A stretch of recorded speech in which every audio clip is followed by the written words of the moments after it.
Hello and good afternoon, SA Tech Oregon. My name is Becca Obergefell. I am the Assistant Director for the Center for Student Involvement at Ohio Dominican University in Columbus, Ohio. You can also find me on Twitter at Oberbecca. Maybe you call it student development or identity development, but in my work I call it leadership development. And I think we're all leadership educators. We help students to navigate through the tough stuff, to build the tools and the resilience that they need to move forward, all the while helping them figure out who they are and how they fit as a part of the process. So what's the best way to do this? Blogs. You're probably going to hear a lot about Twitter today, if you haven't already. And I'll be the first to say I am a champion of Twitter, and I love it, it's great. But today I want to go old school, before microblogging, regular-sized blogging. And I'm not talking about your mama's Xanga or LiveJournal, but something more meaningful. If we want to help students grow, I think we're going to need more than 140 characters. We need to dig deeper. And so maybe you're asking yourself, well, can't I just journal? You know, the way we've always done it. And to that I say no. Journaling is not the same as blogging, which is not the same as turning in a paper. There's something about having it in a public space that matters. So let's start simple. You don't need to have prompts ready to go to do this. You need to ask, what did you do? What did you learn? And what are you going to do with this knowledge or experience now that you have it? Or more simply, what, so what, or now what? Does this sound familiar? We're already doing this with our assessment work. But the value in blogging is in slowing down to reflect and to process. I like to think of it as the yoga of social media. It's about being present in our experiences, stopping, digging deep, leaning into it, and making meaning from it. So whether that's a retreat, a service project, a trip, or a conference, or maybe just something that you've read, there's value in stopping to think and to process it. And again, blogging, there's something different about it. It's beyond paper writing, it's thinking writing. It's a stream of consciousness style that doesn't force us to focus on formatting, or APA or MLA style, or perfect punctuation, or even our grammar, although I will tell you that is nice. But I think if college is about finding yourself, then blogging is about finding your voice as a part of the process. It lets your writing be candid, authentic, rough, messy, and it's about what you want and what you think versus what a professor is going to give you an A for or what you think they want. And as a part of this process, I think that you discover that your writing matters, and also your voice matters. And so this might be the first time ever that students have written something that's not for a letter grade. Even if it's in the context of a class or a 4-credit experience, they're not writing for a professor or a teacher. They're writing for themselves and to engage others in the conversation and hopefully in their learning process. Blogging reinforces some of the things that we already know about teaching and learning as well. Students have to understand something to be able to teach it and to explain it to someone else. Blogging is about relaying what we know and what we've already learned, asking students to summarize the topic, to discuss the meaning, and apply what we know. And I think that the True Colors Assessment or Strengths Quest or the MBTI are all great examples of how to do this. So once you've gotten your label, you know your color, you know your type, what is the so what of that?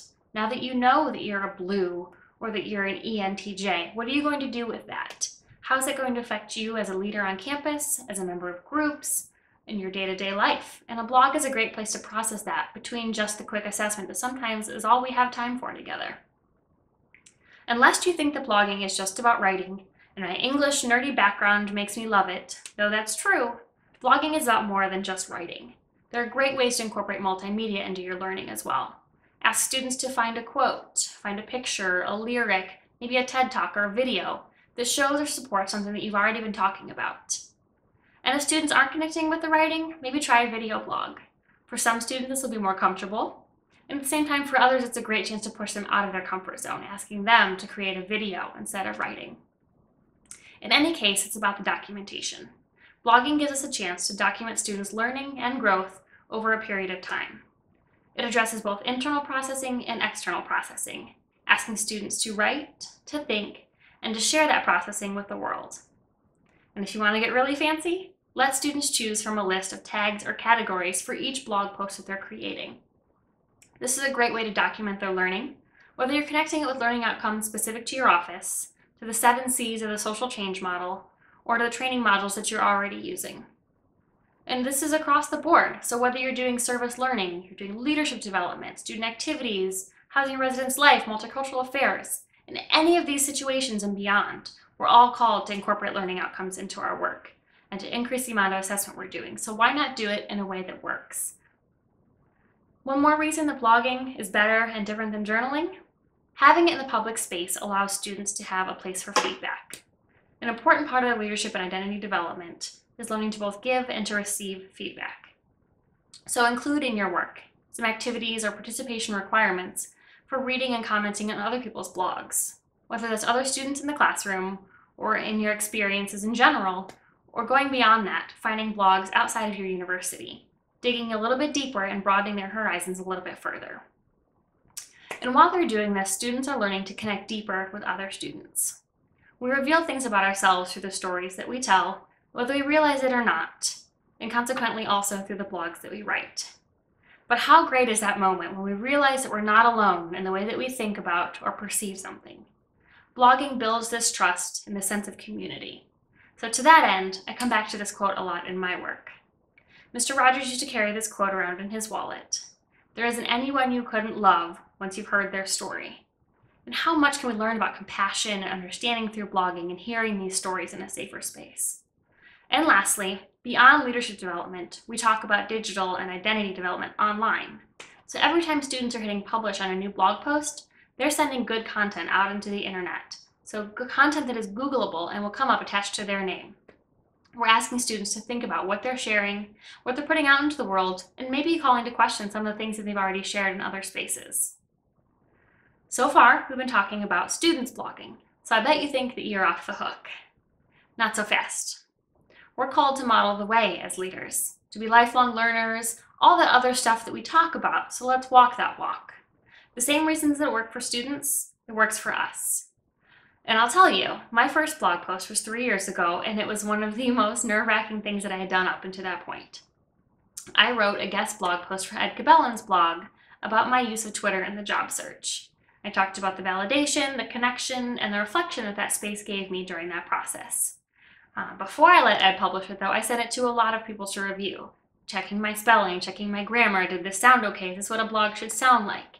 It was scary, I felt vulnerable, and I was nervous. And it turned out fine. Like most things that I worry about, it turned out fine. But the point is you have to start somewhere, and the first time is tough. But you have to believe in it, even if it's imperfect, and it will be. Give yourself and your students the grace to try it. If you want students to develop their identity, give them a place to develop their voice. If you want students to be meaningful contributors to society, give them something bigger to be a part of. They're ready for it. So my challenge for you today is to take what you've heard and apply it when you get back to your own campuses. In the meantime, I look forward to learning with you on the hashtag SATechOregon on the back channel, as well as following the conversation and connecting with you afterwards. Thank you.